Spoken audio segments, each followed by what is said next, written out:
Sunday? A whole lot. But Shannon, just for the record, before I launch on this, this is how much I love the Ravens that you once played for and how much I love this still young quarterback, Lamar Jackson. Okay. I picked them before the year started to win it all. But this is a big game for Lamar, in large part because he hasn't played great in big games.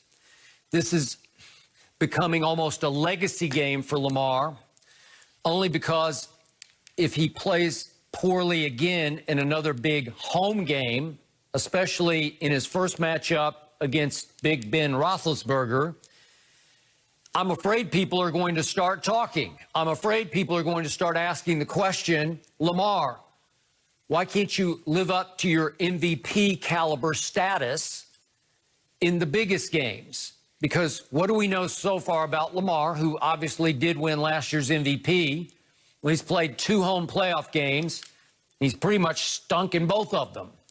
The first one you give him a pass for. This is his first year starting as a rookie. He had a QBR of 11 against the Chargers. They fell woefully behind. He played a little better in the fourth quarter, but the whole stadium was chanting for him to be replaced by Joe Flacco. And then here came last year the Titans, and they ran into a buzzsaw, did the Ravens, and they'd been off for the equivalent of 3 weeks. They were rusty. They weren't ready. But Lamar had a long, bad game, got sacked 4 times, turned it over 3 times. It was pretty ugly. And I don't know if people have gathered this yet, but he's faced Patrick Mahomes now. Lamar has 3 times, and he's lost all 3. And the biggest stage of those games was on a Monday night earlier this year. And they pretty much, the Ravens got run off their home field by the Kansas City Chiefs. And Lamar had a QBR of 40 in that game, but it's not very good. It's below average. His QBRs against Mahomes have averaged 57, which is just barely above average. So, Shannon, here come the Steelers. They lead the league in sacks. They're number 1 in fewest yards allowed on defense. And meanwhile, the Baltimore defense is ranked number 1 in fewest points allowed. So you have 2 really good defenses, really good. You have an arch rivalry, as you know better than anyone. Yeah. And Lamar, you're going to have to make some plays because Ben's got 3 receivers, really 4, and this Chase Claypool's turning into a star for him. Obviously, Juju Smith-Schuster, James Washington. They got firepower. Big Ben will turn it over, but Lamar is just, their passing game is struggling so much they've fallen to 31st in passing yard. 31st? Yeah. And it got so bad this week, Shannon, as you well know, they had to reach for a blast from the past. Our man Dez Bryant is now on the practice squad just in case they can get him ready and need to elevate him to give them some semblance of firepower in their receiving core. So, boy, it's another tough spot. We just talked about Tua being in one, but Lamar better rise and shine. He's going to have to make some plays, legs, arm, however he makes them, to win this game, or people are going to talk. Skip, you're right. And the thing is about people asking the questions whether or not Lamar can win the big games.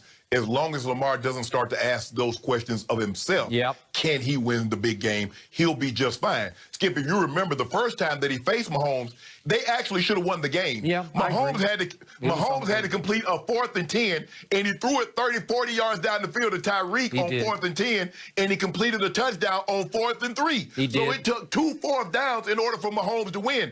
That was really the only game that he should have beaten Mahomes. But you're absolutely right. And the thing is that Lamar is going to have to win this game by throwing the football, Skip. And teams are what they're doing, what we're starting to see, Skip, is that, we are not going to let you run, Lamar. And he's going to get some yardage. But in order to be successful long-term and to win games like this, he's going to have to throw it. And the Steelers do an unbelievable job of stopping the run. Now, we saw what they did against Derrick Henry. It's a little different with the quarterback, and they have 3 running backs. Dobbins, they have Ingram. They have the other, I forget the other guy's name, that can run the football. But Lamar is averaging like 180 yards passing. And as you mentioned, they had to reach out to get Dez to bring him on the practice squad. That's not enough. You don't win championships in the 2000s throwing for 180 yards a game. The game is set up for you to pass it. Now, he offers a very unique dynamic because of his legs are so dynamic, Skip. But what we've seen is that when teams take that away, can he throw you to victory? And that's what the Steelers are going to, I believe, force him to do. If it's me and I see a guy that's mobile, I'm going to blitz him. Because, Skip, I need him to make decisions quick. I don't want him to run around and scramble and have guys do schoolyard drills where they uncover and all this other stuff. I need you to make rapid decisions just like this. And they have the guys that can do it. T.J. Watt, Bud Dupree. They have Cam Hayward. They have guys that can get after Lamar. So it's going to be a textbook, old-school Steelers-Ravens matchup. The thing that the Ravens can do that very few teams can do, they got 3 #1 corners across the board. Jimmy Smith, Marlon Humphrey, and Peters. Now, Peters doesn't like to press, but you're going to probably need to press, Skip, because Ben has the quickest release, getting the ball out of his hands, getting it into his receiver's hands, and letting them run after the... They need to stop something, just make him hold it just a little bit. They just got Ngakoue. Calais Campbell's starting to pick it up. Go with Matthew Judon. So now this is the way to get Big Ben off of his spot. So I'm expecting a classic Ravens-Steelers matchup, but I took the Ravens in this matchup. Likewise, I did. Now back to Lamar. Shannon, as we've discussed with Cam Newton, 2015, you don't win an MVP in the National Football League by accident. You can't fluke your way into it. The season's too long. It's too hard. Lamar Jackson flat out ran away with MVP last year. And I'm not writing him off. I want to be clear about this. I'm not jumping off the bandwagon. But we have seen a pattern of big home losses. But do I think he's highly capable of outplaying Roethlisberger Sunday in Baltimore? Sure he is. And you know what? This kid is made of the right stuff. I'm talking about tough stuff, big moment.